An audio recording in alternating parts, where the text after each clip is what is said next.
Have you had a good week? I have, and I tell you why. I got some really lovely, kind messages and comments about last week's episode, which made me really happy, and I just want to start this episode by saying thank you. Okay, let's dive right in.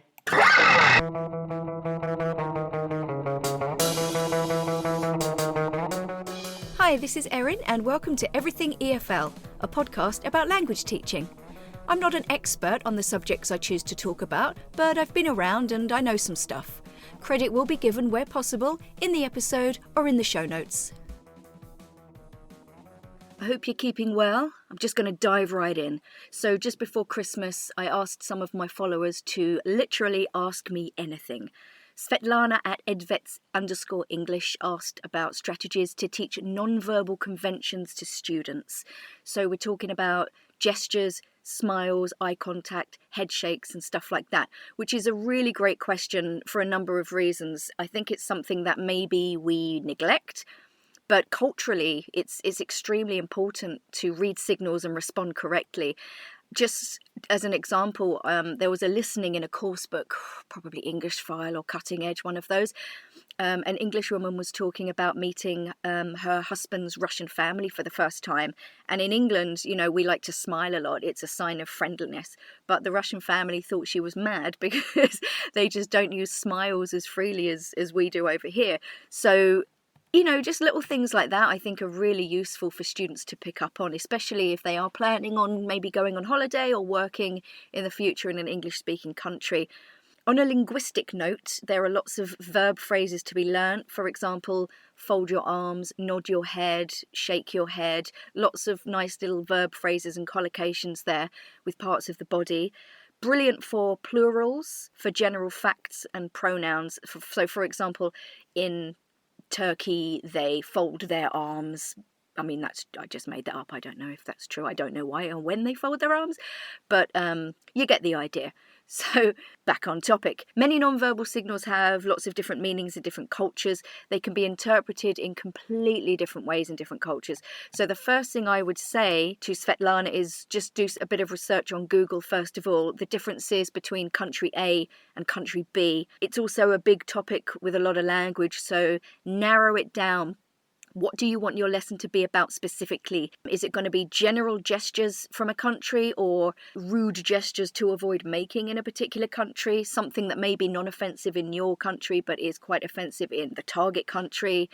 Alternatively, reach out on Instagram to a teacher who's a native speaker of that country. Maybe they can help you. It's a brilliant way to keep your connections going on Instagram, which is just such a lovely community for teachers. It really is. So my recommendation is to start the lesson with maybe a video as a warmer. I looked on YouTube, and I'll put this on the show notes. There's a video called American Hand Gestures in Different Cultures, 7 Ways to Get Yourself into Trouble Abroad. So students will get the idea that even simple hand gestures may result in a troublesome encounter, shall we say, in the wrong country. So one of the examples is a thumbs up gesture in the USA means great or fantastic or fab, but in other countries it could be very offensive. So you could finish with the question, do these hand gestures mean the same thing in our language? What's the difference? Great. What would happen if someone did this in our country? How would you react? Here's an interesting thought. Many students focus on the words when they're doing, for example, a listening. They're concentrating so hard to understand the words, they're missing the non-verbal cues. Like if you think about it, how many listening exercises are purely audio rather than audio-visual? So if you can start using more videos, why don't you do that? A lot of textbooks now have video lessons, which is brilliant. There are a few things you can do here. So after the initial listening comprehension, you could focus on watching silently to observe the body cues and have some questions prepared. Don't just say, you know, what are the differences or what do you notice? It's just too broad a question. So again, narrow it down. How close are they standing? Why did she put her palm up? Can you remember what she was saying as she did this? Look at her face. You're really narrowing in on those nonverbal cues. Or you could watch it on silent before you listen, and you could ask questions again. Do you think the scene is a friendly or an unfriendly one? How do you know? What are they doing to make you reach that conclusion? Another idea would be cultural comparisons. You could do this in a couple of ways. If you could find two videos, one from your target culture and one from your own culture, for example, having an encounter with a friend in a cafe, again, have some questions prepared. Can students notice the difference in the nonverbal cues? If that's too difficult to find, maybe you could use a video lesson from your book where they're, for example, sitting in a cafe in England, and then get your students to act out the scene for their own culture with the differences, and then they can talk about the comparisons there. I think that would be a really nice interactive lesson. Again, make sure you have questions prepared to help your students rather than just asking broader questions like, what's different? Things like, are they leaning forward or are they leaning backward? What is the distance between the men and the women? How do they greet each other? What are they drinking and eating? I mean, there are so many things you could look at here, and it's just such a lovely way to incorporate culture into your lessons in a very natural, non-invasive way. As a homework task, you could give questions to your students. For example, choose a topic like cafe culture or what people their age do at weekends. You could divide your groups into, say, 4 or 5, depending on how large your class is. You could have one group researching, Canada, another one researching England or something like that. They go home, they Google it, they get the answers to your questions. Next lesson, they do like a jigsaw feedback where they exchange information from every country that's researched, and then you can have a nice whole class feedback session. What did you find out? Is it different from how we do it here? Another really nice activity. It's very, very simple. This works for a mixed nationality class. You could get them sitting or standing in a circle.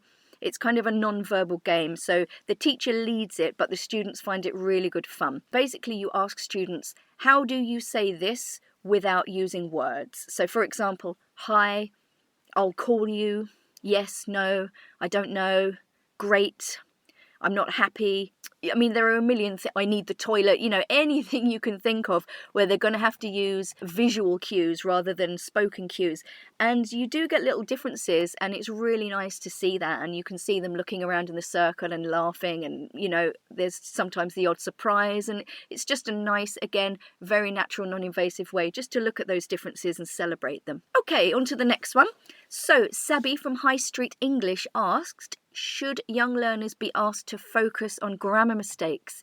Okay, so I'm just going to start by being honest. This is not my area of expertise, but it did give me a chance to do a bit of research. So, youngsters have a tendency to hate being wrong, even some adults. That's sometimes cultural. They don't like losing face. But I think it is necessary to correct them in order to avoid fossilization, because these habits are so hard to break as they get older. Research has shown actually that most kids are receptive to on-the-spot correction, but I think the trick is how it is administered. You have to avoid that embarrassment and fear of making mistakes. My suggestion would be, and I do this with my niece, I do little maths lessons with her, and she's one of those kids who hates being wrong. She doesn't like losing games. She doesn't like getting the wrong answer. You can see as soon as she knows she's got something wrong, her face screws up, her body language changes.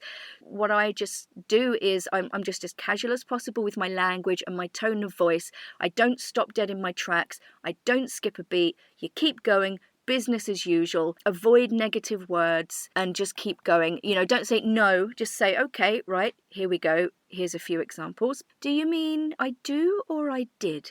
And then elicit why with a simple because, and they hopefully will go, oh, because it's past, If they don't, maybe invite the rest of the class. Could anybody help? I always say that. Can anybody help? Use that language. Or you could just sort of question them. Again, careful with your tone of voice. If they say, I go to the park, I go? Are you sure? And if they just give you a blank face, give them the option again. Are you sure? I go or I went? What do you think? And then always finish with praise. Great, good job, well done.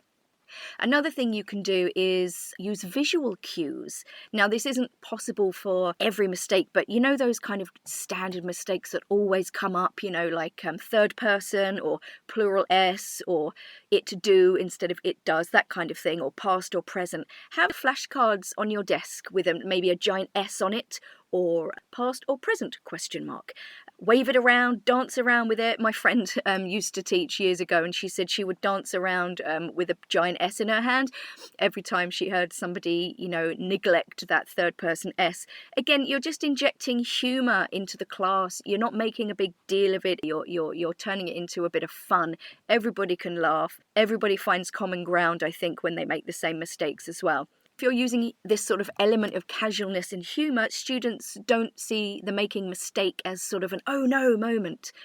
Sometimes I've noticed that if you just slowly reach for the pile of flashcards on your desk, that's enough sometimes. Students know what it means. They know you're reaching for something. Oh, I made a mistake. What is it? They start thinking, and sometimes they can correct themselves, which is brilliant. Another one is echoing. Have you tried this before? So, for example, if your student says, I go to the park yesterday, you go to the park? And stress that wrong word. You go to the park? Use your face. Rub your chin. You go to the park? Again, a little bit of humour in there. And then hopefully they'll realise the mistake. Another thing you can do is recast. If the student says, I go to the park yesterday, you say, oh, you went to the park. Okay, how was it? And then hopefully the student will repeat it. If you think the student has picked up on the fact you've corrected them, brilliant. If they haven't, ask them to repeat it. The main thing, though, is, gentle, humour, casual, business as usual, no drama. These would be my key words here. But you can also mix it up a little bit and do some delayed error correction. So make a note of some of those little errors and then later turn it into a game. I think this is probably good for less common mistakes. Give them a mini whiteboard or some scrap paper. Even better would be flip chart paper on the wall plus a marker. You write an incorrect sentence on the board, give students a time limit to rewrite it. Or you could say, the first group to finish, put your hand up or hold up the piece of paper or whatever, and then introduce some points for a competitive element. Everybody loves competition, doesn't matter whether they're children or adults. Okay, Sabby, I hope that helped. On to the next one. Sarah from elamodelteacher. She asked me, do you have a simplistic way of teaching students a method to capitalise the I pronoun? The simple answer is not really, but after some careful thought, here goes. If I is the main capitalisation problem, how can you make it stand out, I suppose? I mean, there are, as you know, lots of reasons why you may capitalise a word, but it seems here that the issue is the capital I. I suppose some visual cues again would be good. You could have it on a poster on your wall, and that way you can remind the students before they write and also after they write when they're doing their checking. Point to it. It's always there to point at. Another thing I like to do just in general with writing is to write what I call a writing checklist on the board or maybe on a piece of paper that you can hand out between two students that they can look at. So when they finish writing, they have to either check their own work or maybe swap with a partner and check their partner's work. So on your writing checklist, have 4 or 5 typical mistakes that students always make. For example, the third person S or the plural S. In this case, the capital I, stick that on the list. And they have to go through their writing and they have to look at that list, and that gives them something really concrete to work on, which I think is very important because I think it's quite hard, especially for lower level students, just to check someone's writing. So give them something to check against and include that problem I on that list. That might help. Another idea, especially if they're younger, is could you have like a little phrase or a song that they can learn or memorize and you can get them to say at the appropriate moment, like I don't know, I'm not very good at this sort of thing. Like, I am important and important things are capitalised, or something a little less shit than that. I don't know. Use your imagination. Well, I've included in the show notes a website with some capitalisation games if you're interested, guys. Everything I mention will be on the show notes. Another idea is a game where you could read a sentence aloud slowly and students stand up when they hear a word that should be capitalised. I think this is a great game. It's interactive, it's easy to prepare, And in this case, you can include loads of capital I's in the sentence as well. Also, I think the error correction game I mentioned earlier could work, writing a sentence on the board with capitalisation errors instead of grammar errors, and then students rewrite it in groups. I think that will work very well as well. Any kind of element or fun or competition is always good when reviewing actual, typical or potential mistakes. So I hope that helps. So the lovely Erin.myres from the Educator's Mindset podcast sent me just a few general questions.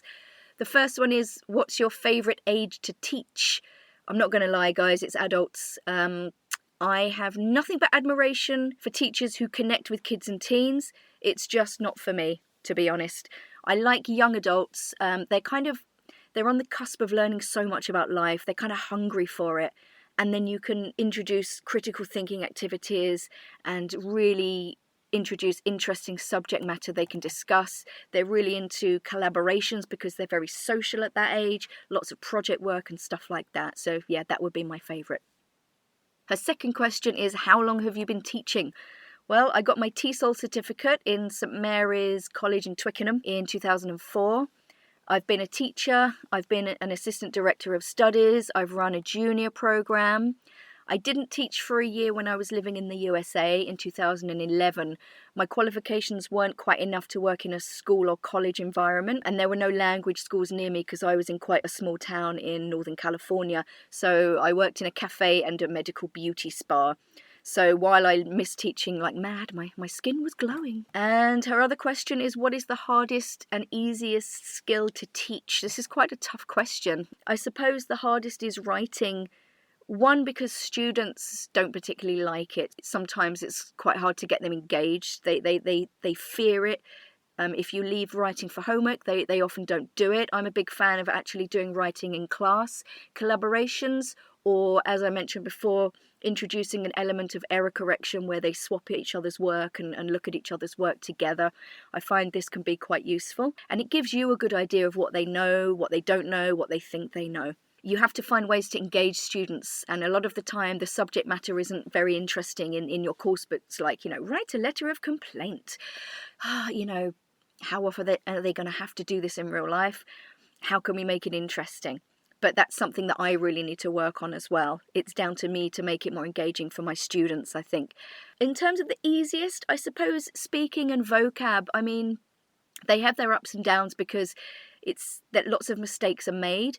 But on a sort of a creative note, there are so many ways, so many scenarios, to sort of practice it. And, teachers are creative. I think that's what makes good teachers good teachers. They love creating things and coming up with good, engaging ideas. And the English language, it's so rich. And I just love teaching words and phrases and collocation. So I think vocab and speaking would be my answer there. Finally, Pam Pfeiffer Fahy asked me about future forms, but that's huge. So I'm going to address that in a 2-part podcast. I started sort of preparing for it and I realised that there was a lot there. So if you're interested in future forms and a few ideas to review them and practice them, keep your eyes and ears out for that one. Okay, so that's it for this week. Thank you very much to my Insta followers for contributing to this episode. I actually really enjoyed doing the research and answering these questions. So yeah, I hope you get something out of that, guys, and I'd love to hear what you think.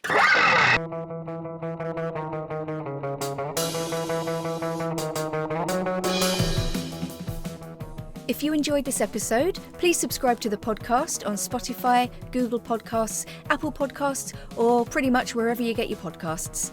Follow Everything EFL on Instagram, Facebook, or Twitter, and engage with me and my followers. If you have a suggestion, idea, or any feedback, my email is on the show notes. Finally, and most importantly, share this episode on social media and tell your colleagues. Share the love. Bye.